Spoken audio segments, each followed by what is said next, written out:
working class black, white, and Hispanic residents, all of us with different experiences, all of us with different beliefs.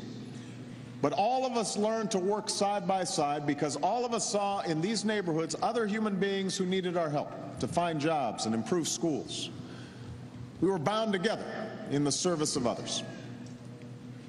And something else happened during the time I spent in these neighborhoods, perhaps because the church folks I worked with were so welcoming and understanding, perhaps because they invited me to their services and sang with me from their hymnals, perhaps because I was really broke and they fed me, perhaps because I witnessed all of the good works their faith inspired them to perform. I found myself drawn not just to the work with the church, I was drawn to be in the church. It was through this service that I was brought to Christ. And at the time, Cardinal Joseph Bernardin was the Archbishop of Chicago. And for those of you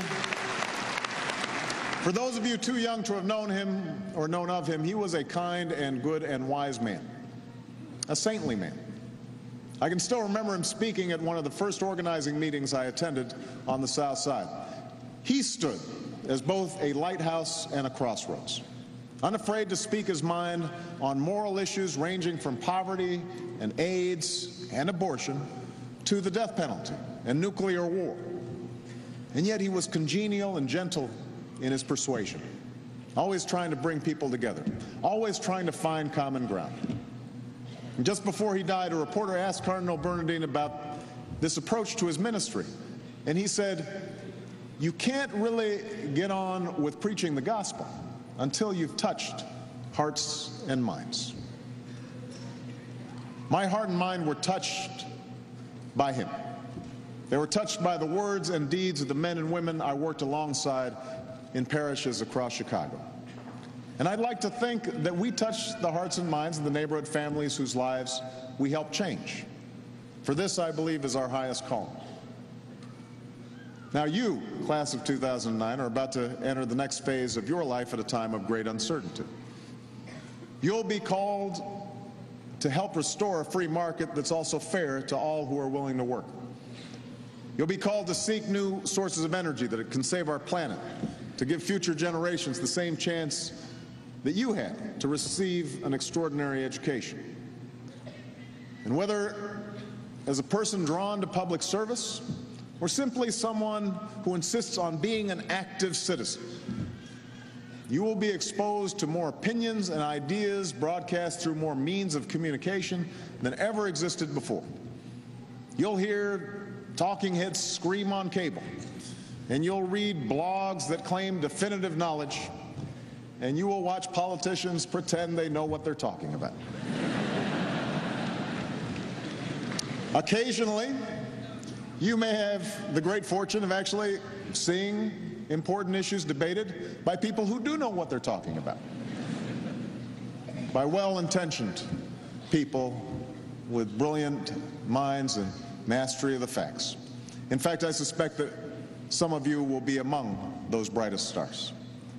And in this world of competing claims about what is right and what is true, have confidence in the values with which you've been raised and educated.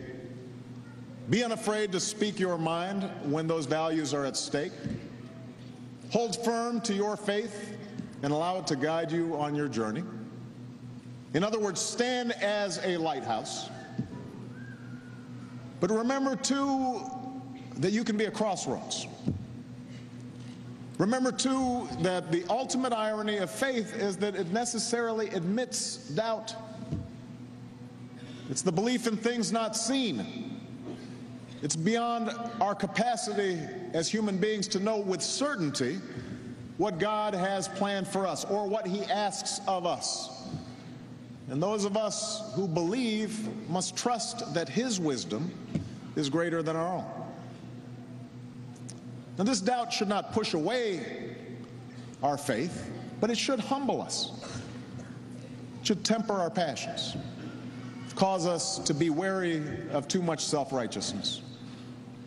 It should compel us to remain open and curious and eager to continue the spiritual and moral debate that began for so many of you within the walls of Notre Dame. And within our vast democracy, this doubt should remind us, even as we cling to our faith, to persuade through reason, through an appeal whenever we can to universal rather than parochial principles.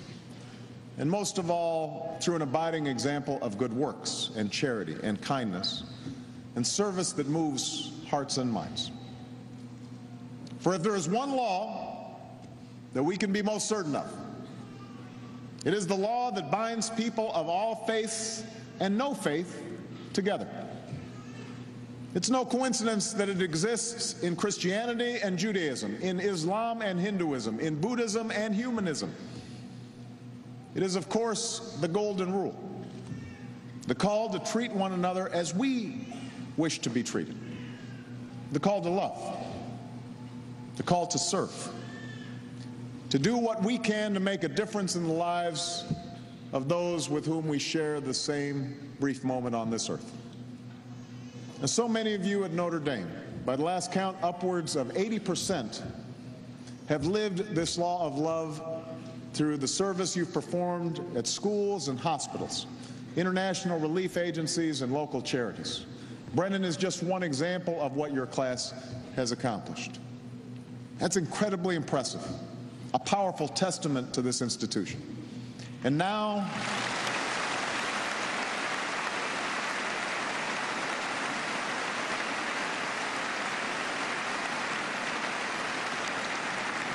you must carry the tradition forward. Make it a way of life. Because when you serve, it doesn't just improve your community, it makes you a part of your community. It breaks down walls. It fosters cooperation. And when that happens, when people set aside their differences, even for a moment, to work in common effort toward a common goal, when they struggle together and sacrifice together and learn from one another, then all things are possible. After all, I stand here today as president and as an African American on the 55th anniversary of the day that the Supreme Court handed down the decision in Brown versus Board of Education. Now, Brown was, of course, the first major step in dismantling the separate but equal doctrine. But it would take a number of years and a nationwide movement to fully realize the dream of civil rights for all of God's children. There were freedom rides and lunch counters and billy clubs. There was also a civil rights commission appointed by President Eisenhower. It was the 12 resolutions recommended by this commission that would ultimately become law in the Civil Rights Act of 1964. There were 6 members of this commission. It included 5 whites and 1 African American, Democrats and Republicans, 2 Southern governors, the dean of a Southern law school, a Midwestern university president, and your own Father Ted Hesburgh, president of Notre Dame.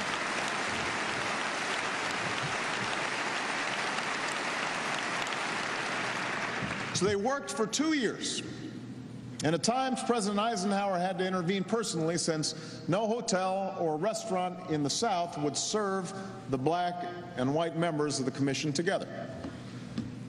And finally, when they reached an impasse in Louisiana, Father Ted flew them all to Notre Dame's retreat in Land O'Lakes, Wisconsin, where they eventually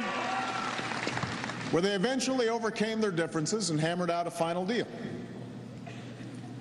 And years later, President Eisenhower asked Father Ted how on earth he was able to broker an agreement between men of such different backgrounds and beliefs. And Father Ted simply said that during their first dinner in Wisconsin, they discovered they were all fishermen. And so he quickly readied a boat for a twilight trip out on the lake. And they fished, and they talked, and they changed the course of history. Now, I will not pretend that the challenges we face will be easy, or that the answers will come quickly, or that all our differences and divisions will fade happily away, because life is not that simple. It never has been. But as you leave here today, remember the lessons of Cardinal Bernardine, of Father Hesburgh, of movements for change, both large and small. Remember that each of us, endowed with the dignity possessed by all children of God, has the grace to recognize ourselves in one another, to understand that we all seek the same love of family, the same fulfillment of a life well lived. Remember that in the end, in some way, we are all fishermen. If nothing else, that knowledge should give us faith that through our collective labor and God's providence and our willingness to shoulder each other's burdens, America will continue on its precious journey towards that more perfect union. Congratulations, class of 2009. May God bless you, and may God bless the United States of America.